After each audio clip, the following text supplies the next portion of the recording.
السلام عليكم ورحمة الله وبركاته.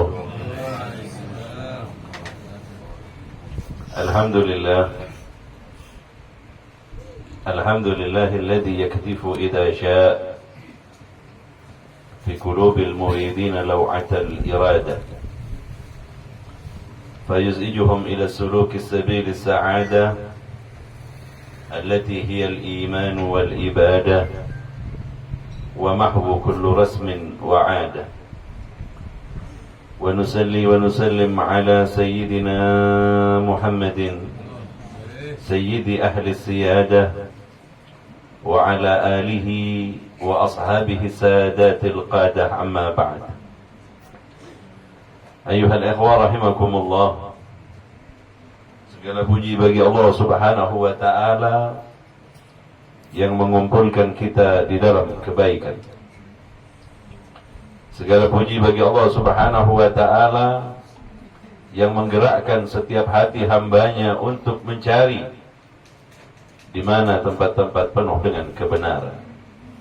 Maha suci Allah Subhanahu wa ta'ala, tidaklah ia berikan sesuatu kepada hambanya kecuali ia adalah orang yang terpilih untuk melakukan kebaikan. Salawat dan salam atas baginda Rasul sallallahu alaihi wa alihi wasallam, sebaik-baiknya manusia yang menunjukkan kita untuk kembali kepada Allah, satu-satunya manusia yang dipilih oleh Allah Subhanahu wa ta'ala sebagai tauladan yang sehingganya setiap kita harus menjadikan baginda Rasul sallallahu alaihi wa alihi wasallam sebagai panutan. Salawat dan salam untuk keluarga baginda Rasul sallallahu alaihi wa alihi wasallam, para sahabat, tabi'in, tabi'it tabi'in wa alaina ma'ahum wa fihim birahmatika ya arhamar rahimin. Amin. Ayuhal akhwah rahimakumullah, di dalam pertemuan kita kali ini saya ingin meneruskan apa yang telah dibaca oleh Ustaz Lutfi di dalam kitab Bidayatul Hidayah, agar kemudian menambah keberkahan kita di dalam pertemuan kali ini. Marilah kita bertabarruk, mengambil berkah dari apa yang dikatakan oleh Imamul Ghazali, seorang mujaddid pada abad yang kelima di dalam Islam, yang setiap kitabnya tak kala dibaca senantiasa mengajak kita untuk kembali kepada Allah Subhanahu wa ta'ala. Satu hal yang merupakan ciri khas dari Imam Al-Ghazali adalah di dalam setiap kitabnya tak ada satupun yang berbicara tentang orang lain, akan tetapi berbicara tentang diri. Ini ciri khas biasanya para ulama-ulama ini ikhlas betul di dalam mengarang kitab tadi. Nggak ada ceritanya ngomongin orang di dalam kitabnya, nggak ada.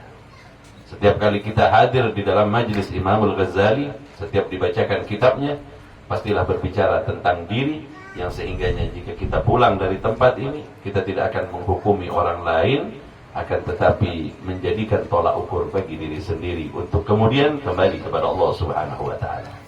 Konon beginilah kitab dari orang-orang saleh sebelum kita, mengajarkan kita untuk senantiasa kembali kepada Allah Subhanahu wa ta'ala tanpa kemudian membicarakan tentang orang lain. Jangan pulang pengajian nantilah setelah pulang malah kemudian apa yang didengar dijadikan untuk mengukur perbuatan orang lain. Salah. Begitu pulang dari majelis, kita tahu bahwa yang kita ukur adalah diri kita sendiri. Apa yang dibicarakan oleh beliau Al-Imamul Ghazali adalah tentang kita, tentang keburukan kita. Jika engkau memperhatikan keburukan seorang saudaramu, kata baginda Rasul sallallahu alaihi wa alihi wasallam, al-mu'min mir'atul mu'min. Seorang mukmin itu kaca bagi kita. Amalnya melihat mereka berbuat keburukan, kembalikanlah keburukan itu kepadamu. Semisal engkau melihat kepada kaca, kemudian engkau melihat bahwa keburukan itu pun ada pada diri kita. Sehingganya nggak pernah kita pulang dari majelis ta'lim kemudian mengukur orang lain. Karena tahu pada sebuah cerita, mendengar cerita tentang hasud, malah hasud ini kemudian dipakai kepada tetangganya. Salah. itu untuk kita sendiri, bukan untuk orang lain. Begitulah mereka ulama-ulama terdahulu, sehingganya nama mereka walaupun telah ribuan tahun masih saja hidup di dalam hati kita ini. Kitab Imam Al-Ghazali ini ditulis, Imam Al-Ghazali itu beliau kurang lebih usianya 55 atau 54 tahun saja. Tetapi dari tahun 500 itu Hijriah sampai sekarang 1400 lebih kitab beliau masih kita membacanya. Nah, inilah yang disebutkan sebagai keberkahan yang sesungguhnya ini. Orangnya meninggal sudah 900 tahun yang lalu, tapi kita tetap membicarakan. Kadang kita nih lah di rumah kita sendiri, di kampung kita, baru meninggal setahun aja, sudah nggak ada lagi yang ngomongin dia, tuh hilang begitu saja. Tapi beliau 900 tahun. Lalu bagaimana dengan baginda Rasulullah Shallallahu Alaihi Wasallam 1400 tahun yang lalu? Sampai detik ini kita masih membicarakan tentang baginda Rasul. Inilah keberkahan, inilah kebaikan yang dilakukan oleh mereka yang tetap kita mengenangnya. Sebab itu, jika kita belajar tentang kitab-kitab mereka, orang-orang sebelum kita, jangan dijadikan sebagai tolak ukur kepada orang lain, akan tetapi gunakanlah untuk mengukur diri sendiri. Sudahkah kita mengamalkan dan sudahkah kita menyempurnakan amal ibadah kita? Ayuhal ikhwah rahimakumullah, di dalam kitabnya Imam Al-Ghazali, Bidayatul Hidayah, qala al-muallif rahimahullah wa nafa'na bi ulumihim fid darain amin, ila an qala رجل طلب العلم ليتخذه زاداه إلى المعاد ولم يقصد به إلا وجه الله تعالى والدار الآخرة فهذا من الفائزين ورجل طلبه ليستعين به على حياته العاجلة وينال به العز والجاه. Ketika seseorang menuntut ilmu, maka orang itu kemudian di dalam kitabnya Imam Al-Ghazali membagi menjadi 3 orang. Orang yang menuntut ilmu itu dibagi menjadi 3 orang. Fi talabil ilm ala 3 ahwal. Orang yang menuntut ilmu itu dibagi menjadi 3 orang. Yang pertama adalah seorang laki-laki. Kalau kalimatnya menggunakan rajulun di dalam kitab itu, yakni maknanya siapa saja. Kalimat rajulun ini dikatakan di dalam Al-Quran sebagai orang-orang yang jauh lebih baik dibandingkan dengan orang mukmin. Sehingganya di dalam Al-Quran Allah Subhanahu wa ta'ala berfirman, minal mu'minina rijalun sadaqu ma ahadullah. Ternyata kalimat rajul ini adalah kalimat yang bagus untuk disematkan kepada siapa saja. Jika seorang perempuan melakukan kebaikan dan ketika ia melakukan kebaikan tadi ia wusul sampai kepada Allah, ia tidak bisa dikatakan sebagai seorang perempuan, akan tetapi dia disebut sebagai kalimat rajul. Ketika berbicara tentang rajul atau rijal di dalam kitab tasawuf, maka masuk di dalamnya ada Rabi'atul Adawiyah, di dalamnya ada Tuhfah. Lalu kenapa mereka disebut sebagai rijal? Karena Allah berfirman di dalam Al-Quran, minal mu'minina rijalun. Di antara orang-orang mukmin itu ada laki-laki. Apakah ini maknanya laki-laki? Tidak. Mereka yang sampai kepada Allah Subhanahu wa ta'ala. Karena ruh tidaklah kemudian ia berjenis. Enggak ada ruh itu, enggak ada jenisnya perempuan laki-laki, enggak ada. Jika mereka yang mampu mengembalikan ruhnya kepada Allah Subhanahu wa ta'ala, juga rijal, dikatakan sebagai seorang laki-laki. Lalu kalau ada orang laki-laki tapi yang enggak bisa sampai kepada Allah, enggak bisa juga dibilang laki-laki. Berarti dibilang apa kalau laki-laki nggak bisa sampai kepada Allah? Ya kalau nggak sampai, becong namanya. Wah. Naudzubillah wal iyadzubillah. Artinya, rajulun talabal ilma, seorang laki-laki yang menuntut ilmu. Dia menuntut ilmu tadi itu untuk apa? Zadahu ilal ma'ad. Buat bekalnya nanti kembali kepada Allah Subhanahu wa ta'ala. Dalam sebuah hadis disebutkan juga, al-ilmu nurun. Ilmu itu cahaya, kata baginda Rasul. Mata yakun nur. Kapan dia menjadi cahaya? Ketika ia hidup di muka bumi ini, setiap orang pasti mendekatinya. Sebagaimana laron yang kemudian mendekati api, tak kalah ia menginginkan agar mendapatkan sesuatu yang hangat kepadanya. Itu sebab ilmu itu pasti didatangi. Jika ia memiliki ilmu, pastilah kemudian ia didatangi oleh orang-orang yang ada di sekitarnya. Itu sebab ia kemudian menjadi cahaya, penunjuk bagi setiap orang yang ada di sekitarnya. Lalu kapan lagi dia menjadi cahaya? Ketika ia kemudian pindah dari alam dunia ini ke alam yang namanya alam barzah. Karena kita nggak mungkin lama-lama di dunia inilah. Ada yang mau lama lah ibu-ibu. Ada yang mau 200 tahun lah. Nggak mau juga. Panjang. Minta umur berapa Pak? 200 tahun tapi terkapar di atas kasur kayak buat apa juga lah. Memang sebentar. Kenapa umat baginda Rasul ini pendek usianya? Kenapa? Hikmahnya besar. Kenapa? Gak usah lama-lama hidup di dunia ini. Sumpek. Kenapa? Semuanya masalah. Tapi bukan kita kemudian putus asa. Gara-gara banyak masalah akhirnya cepat aja lah. Naudzubillah wal iyadzubillah. Hikmah Allah berikan usia kita pendek. Ini karena kita biar gak lama-lama menunggunya di dalam barzah. Coba umumnya dikasih umur panjang Pak. Dengan banyaknya masalah. Terulang-ulang berkali-kali seperti ini. Siapa yang gak bosan? Jadi hanya orang gila aja yang ingin hidup panjang di dunia ini. Paling nyaman memang hidup sudah sedang-sedang aja. Baginda Rasul aja 63 tahun sudah. Tetapi 63 itu kemudian betul-betul berharga.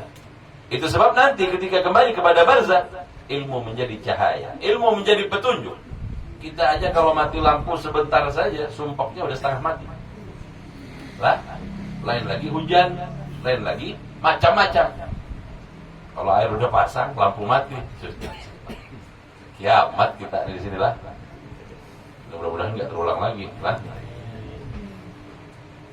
Sumpah di dalam dunia aja ketika ada cahaya, sumpah luar biasa.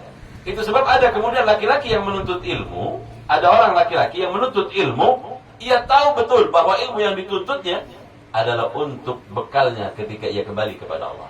Zadahu ilal ma'ad. Dia hendak membawanya ketika. Nah ini niat yang bagus. Orang kalau niatnya bagus di dalam mencari ilmu, dia duduknya paling enak, paling tenang, gak gelisah dia ini. Kenapa? Karena ia tahu ia sedang berada di majelis ilmu, di majelis cahaya. Sedangkan orang-orang yang melakukan keburukan dan tenggelam di dalam keburukan, seolah-olah ia berdiam diri di dalam gelapnya. Siapa yang betah diam di dalam gelapnya? Nggak ada yang betah. Malah seharusnya kita betah tak kala berada di dalam majelis ta'lim, karena ilmu adalah cahaya. Belum lagi nantinya tak kala kita pindah ke alam barzah. Wa min waraihim barzakhun ila yaumi yub'atsun. Setelah kehidupan dunia ini ada barzah sampai kita diutus kepada Allah Subhanahu wa taala nantinya, maka kita menunggunya waktu yang kita lakukan untuk mencari ilmu. Tetapi semata-mata waktu yang kita gunakan ini hanya untuk bekal kita, maka ia akan menjadi cahaya hingga datangnya hari di mana kita akan dikumpulkan seluruh umat manusia di hadapan Allah Subhanahu wa taala.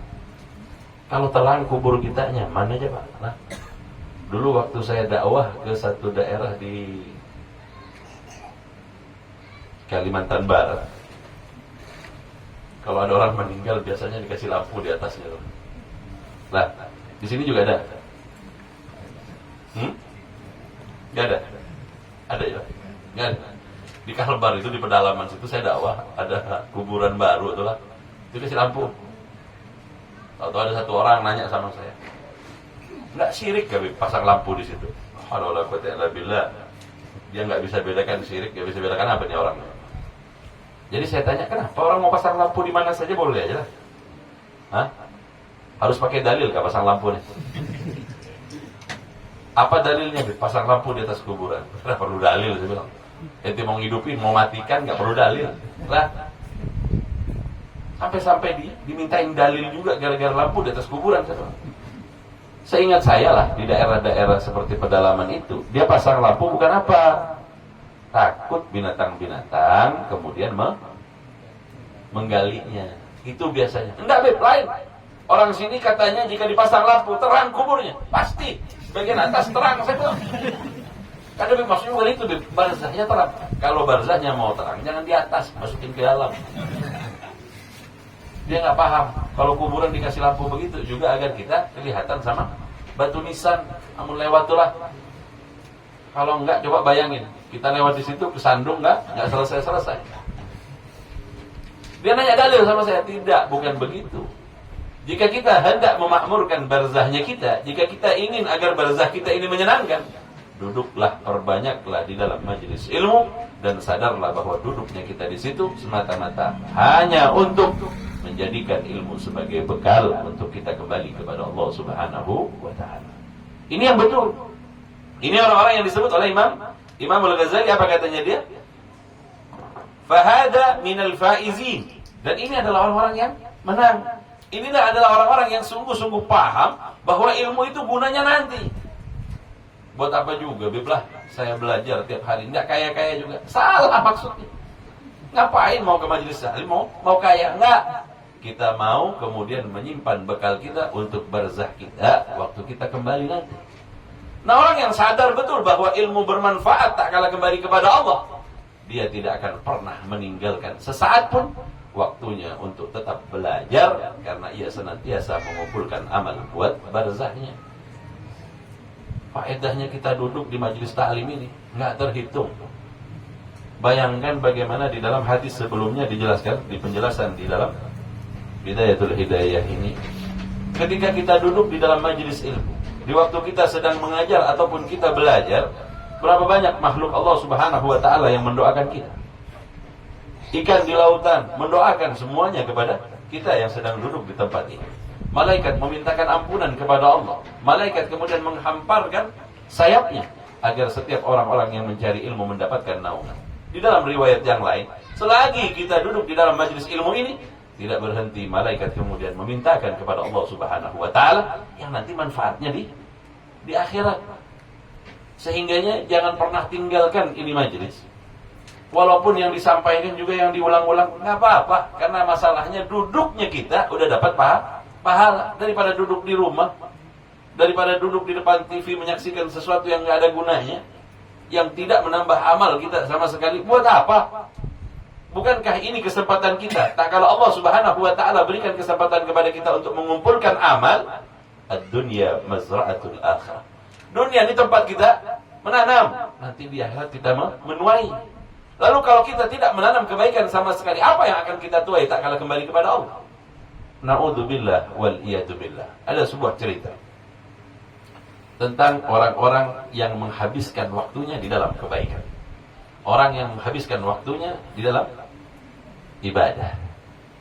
Suatu ketika seorang ulama berkeinginan kemudian menghabiskan waktunya di dalam beribadah kepada Allah, ingin mendapatkan petunjuk kepada Allah agar Allah membukakan kepadanya tentang bagaimana cerita di dalam barzah. Soalnya orang yang sampai ke barzah, Pak, nggak ada yang balik lagi. Lah, biar ibu titipin HP, kabarin ya hari pertama, ntar malam pertama apa aja yang ditanyain di situ. Itu nggak ada, sampai sekarang nggak ada. Lah, ada yang pulang dari barzah di sini? Nggak ada. Sebab kalau sudah berbicara tentang kematian ini, sebenarnya nggak pantas disuruh menyampaikan tentang hikmah kematian. Sampai hikmah kematian gimana? Hikmah kematian itu, hikmah itu hanya disampaikan oleh orang-orang yang pernah mengalaminya. Hikmah pernikahan, berarti dia orang ini udah nikah. Kalau belum nikah jangan disuruh nyampaikan tentang hikmah nikah. Hikmah hitan, tapi dianya masih belum hitan, nggak bisa. Nah, ini berbicara tentang kematian, kemudian orangnya belum pernah mati. Nah, enggak juga kalau yang ini enggak. Kita menyandar kepada apa yang disampaikan oleh baginda Rasul dan apa yang ada di dalam Al-Quranul Karim. Suatu ketika seorang ulama bermunajat kepada Allah. Berhari-hari ia meminta kepada Allah mengurangi makan, mengurangi segalanya. Mengurangi ngomong, mengurangi makan, mengurangi tidur, semuanya. Meminta petunjuk kepada Allah Subhanahu wa Ta'ala agar Allah singkap rahasia di alam barzah.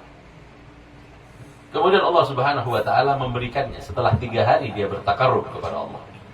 Dia tinggalin makan, dia tinggalin tidur, dia tinggalin banyak omong. Ya tazil aninas. Dia kemudian menjauh dari manusia dan dia hanya beribadah kepada Allah, meminta petunjuk kepada Allah tentang bagaimanakah negeri barzah. Maka kemudian Allah Subhanahu wa Ta'ala memberikan pengalaman kepada si ulama tadi. Dia seolah-olah mati. Ketika aku mati, maka bersedihlah orang-orang di rumahku. Disaksikan oleh mata dia. Dia melihat bagaimana istrinya menangis, bagaimana anak-anaknya semuanya menangis. Dia saksikan itu. Dan dia sadar betul bahwa dirinya seolah-olah dia mati. Ketika dia mati, dia dimandikan, dikafani. Kemudian tibalah saat kemudian di mana ia dikubur. ketika dikubur, walaupun dia mimpi, ketakutan luar biasa.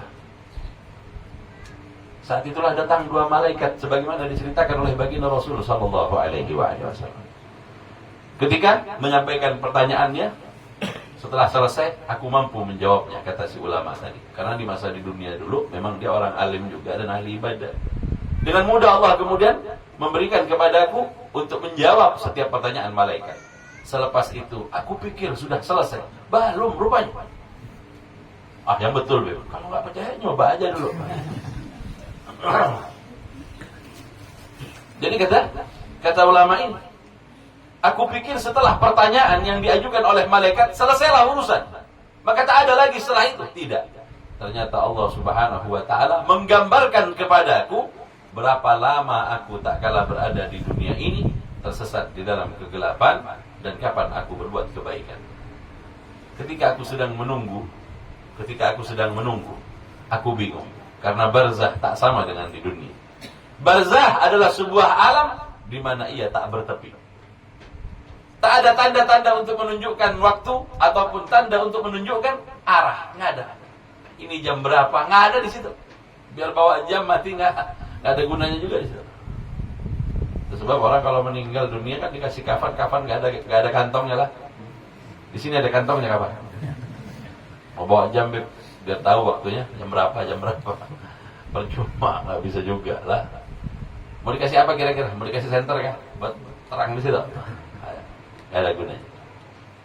Itu sebab kemudian kata dia, ternyata barzah ini satu alam yang luas, yang tidak ada satu alat pun untuk menentukan mana arah timur dan barat, utara dan selatan. Tak ada lagi arah di tempat ini. Kemudian di situ juga tak ada waktu. Akankah waktu ini berakhir? Maka ia tergantung kepada amal kita tak kalah di muka bumi. Jika kau habiskan waktumu di dalam kebaikan, ia adalah tempat yang terang dan menenangkan di dalam hati. Akan tetapi, jika engkau tenggelam di dalam keburukan dan menghabiskan waktumu di dalam perkara yang tidak ada gunanya, ia gelap gulita dan membuat engkau sumpah dan bosan berada di dalamnya. Ini barzah. Yang benar, Beb. Ini lagi kan? Itu deh. Kalau mau berangkat duluan, fadhol. Soalnya orang yang meninggal nggak pernah cerita nih, Pak.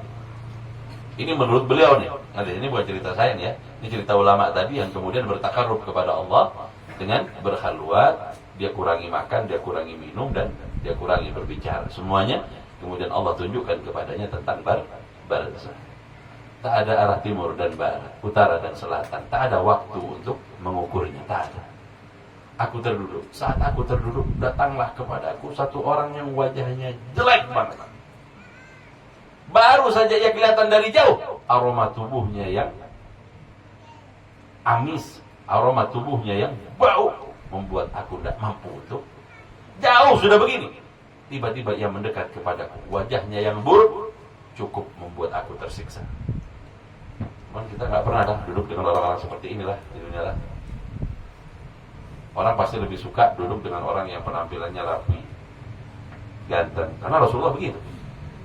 Dalam sebuah riwayat, Sayyidah Aisyah pernah melihat baginda Rasul merapikan rambutnya, meletakkan imamahnya dengan baik, kemudian merapikan rambutnya, kemudian baginda Rasul merapikan pakaiannya, sambil berkaca baginda Rasul kepada hubbil ma, bukan jubbil ma, hubbil ma. Rasulullah berkaca pada sebuah tong yang berisi air. Dulu nggak ada kaca, Pak. Jadi Rasulullah berkaca di sini, membetulkan rambutnya, merapikan. Kemudian setelah rapi baginda Rasul, "Ataf'alu dzalika ya Rasulullah?" kata Sayyidah Aisyah. "Mengapa engkau melakukan itu ya Rasulullah?" Kenapa berhias begitu? Kata baginda Rasul sallallahu alaihi wasallam, "Begini aku diperintah." Begini aku diperintah oleh Allah Subhanahu wa taala untuk menemui. Coba bayangin jika Rasulullah sallallahu alaihi wasallam berpenampilan enggak bagus. Karena itu harus ditiru. Jika baginda Rasul tidak berpakaian rapi, maka saya itu perlu ditiru. Tapi bagaimana penampilan baginda Rasul? Sayyidah Aisyah bercerita, baginda Rasul rapi banget. Jika hendak menemui orang, beliau pasti menemui dengan penampilan yang baik, kata Sayyidah Aisyah. Sebab ia adalah sebagai qudwah, panutan, contoh baginda Rasul. Ini tauladan. Kalau baginda Rasul berpakaian compang-camping kayaknya jadi sunnah bagi kita semua lah. Tapi tidak begitu dengan baginda Rasul sallallahu alaihi wasallam. Nah, jika datang kepada kita seseorang yang berpenampilan nggak enak begini, kira-kira gimana? Ada orang betah duduk sama orang gila. Udah bajunya compang-camping, nggak mandi, duduk sebelah kita. Kira-kira gimana? Ya paling kita yang pindah. Iyalah. Ini datang jelek wajahnya, bau tubuhnya, dan ia berpenampilan buruk sekali wajahnya, sehingga bosan menunggunya. Dan setiap perkataannya tak ada manfaat. Aku terheran-heran. Kemudian aku bermunajat kepada Allah. Ya Rabb, siapa rajul ini? Siapa laki-laki ini yang datang kepadaku dengan penampilan yang begini? Itulah kebodohanmu dulu saat di muka bumi. Jadi kalau kita habiskan waktu kita dalam perkara-perkara yang gak ada gunanya, ini yang bakal jadi teman kita dalam barzah nih. Betah nggak betah kita kira-kira ini di situ. Setiap kali dia berbicara, semua pembicaraannya tak ada yang bermanfaat. Sehingganya aku bosan kepadanya dan ingin menjauh, namun tak bisa. Aku harus tetap bersama dengannya. Lambat laun kemudian ia menjauh dan jauh. Ketika ia jauh, tiba-tiba datanglah aroma yang wangi dan sedap kepada. Semakin lama aku lihat seorang laki-laki berpakaian yang rapi, dan ia nampak tampan sekali dengan aroma tubuh yang harum. Aku bertanya kepada Allah, ya Allah, berilah petunjuk kepadaku, siapakah dia ini? Dia adalah kebaikan dan ibadah yang kau kerjakan ketika ada di bumi. Senang rasanya duduk dengan beliaunya ini. Aroma harum yang senantiasa menghiasi pada hidungku. Wajahnya yang cemerlang, wajahnya yang ganteng, membuat aku senang banget duduk sama dia ini. Namun tak berlangsung lama, kadang kita juga setelah ibadah hilang lagi lah. Jatuh lagi kita kepada perbuatan buruk. Datang lagi si buruk rupa nih. Datang lagi begitu. Silih berganti datang kepadanya. Sampai suatu ketika aku melakukan perjalanan di dalam barzah. Karena di dalam sebuah hadis dari Ibn Kaisan. Taus bin Kaisan adalah tabi'in. Dia pernah mendengar dari salah seorang sahabat baginda Rasul sallallahu alaihi wasallam, 7 hari lamanya perjalanan seorang hamba di dalam barzah. Dari awal dia dikubur sampai hari ke-7 itu ada perjalanan. Tidaklah ada yang bermanfaat bagi orang tadi kecuali sedekah yang dikeluarkan oleh keluarganya yang dikhususkan untuknya. Sebabkan kita ada kadang 7 hari lah.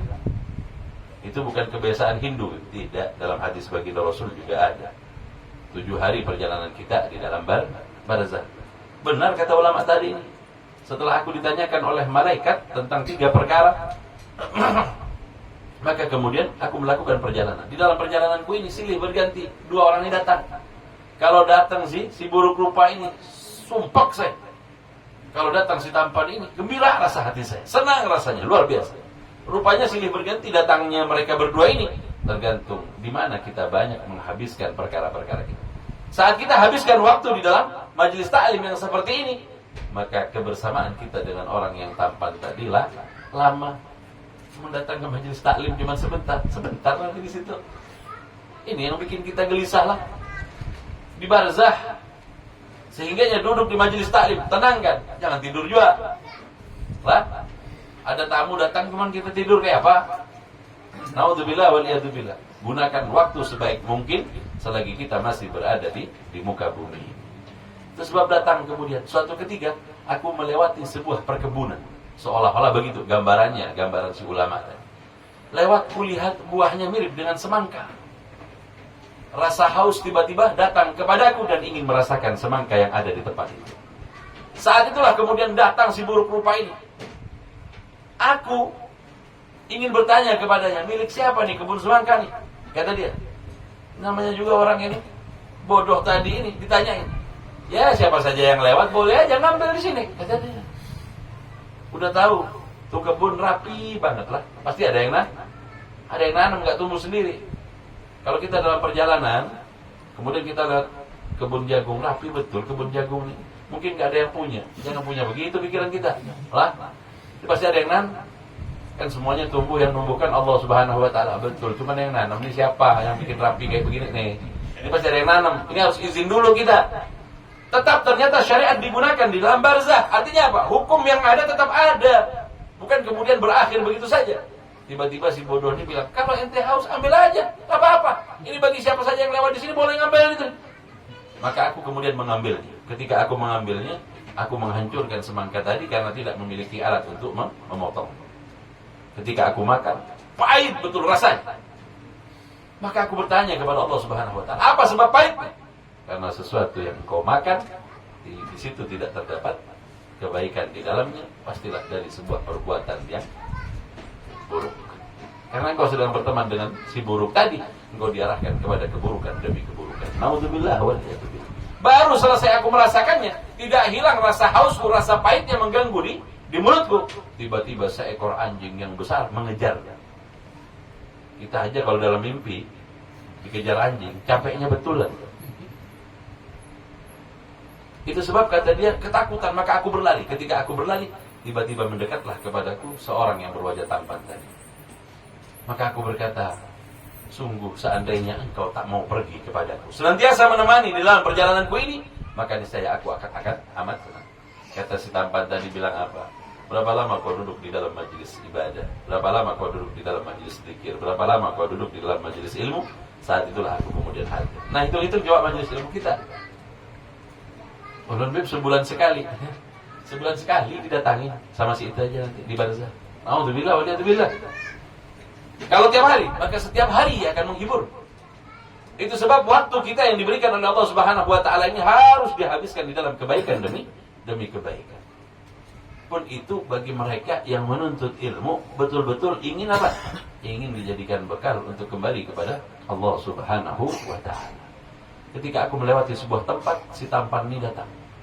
Kata si tampan tadi, untung di waktu ini aku yang datang. Seandainya yang datang adalah si buruk rupa, misalnya engkau akan celaka. Kenapa? Di sini Allah Subhanahu wa taala memberikan ujian kepada kita beberapa hari dan sulit rasanya orang untuk selamat kecuali orang-orang yang mengeluarkan sedekah di masa hidup. Tempat apa di sini? Marilah bersamaku. Dipegang tangannya, kemudian berlarilah mereka berdua.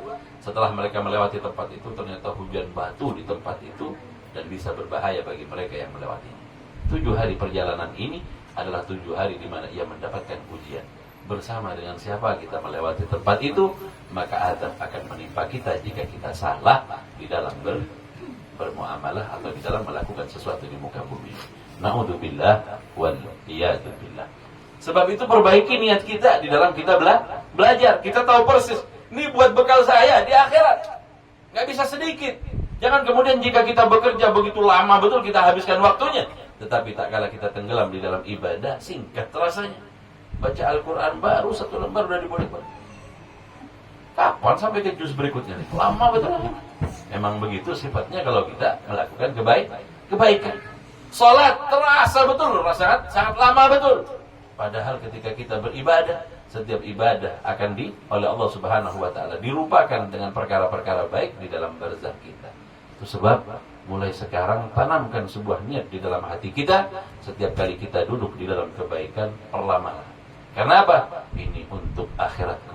Ini untuk bekalku tak kala aku akan kembali kepada Allah Subhanahu wa taala. Semoga Allah Subhanahu wa taala berikan kepada kita kesempatan menghabiskan waktu kita di dalam kebaikan sehingganya Allah jadikan barzah kita adalah barzah yang menyenangkan, barzah yang dipenuhi dengan nikmat Allah, naungan Allah Subhanahu wa taala dan diselamatkan kita oleh Allah Subhanahu wa taala. Ayyuhal ikhwah rahimakumullah, di dalam Al-Qur'an disebutkan 2 perkara yang kemudian membuat mereka orang-orang yang meninggal menyesal. Apa yang disesalkan oleh orang-orang yang meninggal di dalam sebuah ayat di dalam Al-Qur'an? A'udzu billahi minasyaitonir rajim wa anfiqu mimma razaqnakum min qabli an ya'tiya ahadukumul maut fayaqula rabbi laula akhartani ila ajalin qarib fa asaddaqa wa akun minas salihin. Ternyata 2 yang paling bermanfaat, 2 hal yang paling banyak disesalkan oleh orang-orang yang meninggal. Apa yang pertama? Karena sedikitnya sedekah dan sedikitnya amal saleh. Maka 2 hal ini adalah 2 hal yang sangat diinginkan oleh orang barzah. Kalau sedekah mungkin kita bisa membantunya. Tetapi tentang amal saleh bagaimana? Menurut para ulama boleh juga menghadiahkan segala sesuatu yang merupakan kebaikan kepada orang yang sudah berangkat ke negeri barzah. Wabil khusus di dalam 7 hari pertama di mana mereka sangat membutuhkan hal ini agar kemudian mereka gampang. Kalau sudah lawas di dalam barzah, Kalau dia di dalam nikmat enak, tetapi jika dia di dalam adab, maka ia memerlukan laulal ahya la halakatil amwat. Kalau bukan karena yang hidup, celaka yang mati ini. Kenapa? Karena sedikitnya amal yang kita miliki. Sebab itu perbanyaklah di dalam ibadah dan untuk bekal kita tak kalah kembali kepada Allah Subhanahu wa taala. Semoga Allah Subhanahu wa taala mudahkan. Semoga Allah Subhanahu wa taala berikan kita ilham senantiasa untuk duduk di tempat-tempat yang mulia, sehingga waktu kita bermanfaat, sehingga setiap apa yang kita lakukan mendapat balasan dari Allah Subhanahu wa taala, balasan yakni keridhaan Allah Subhanahu wa taala yang nantinya Allah Subhanahu wa taala akan siapkan buat kita. Amin, Allahumma amin. Ayuhal ikhwah rahimakumullah, sisa waktu kita gunakan untuk tanya jawab. Memang saya nggak panjangin, sebenarnya baru satu, tinggal dua masih yang belum saya jelaskan. Mau jelasin dua-duanya insyaallah sampai jam 11 nanti. Tapi biar nggak panjang-panjang lah, mungkin dengan dialog, mungkin ada sesuatu yang hendak ditanyakan. Tapi tanyakan tentang agama. Kalau tentang proyek-proyek saya nggak bisa jawab. Lah, wallahu a'lam bissawab. Semoga Allah Subhanahu wa taala memberikan keberkahan kepada kita. Amin, Allahumma.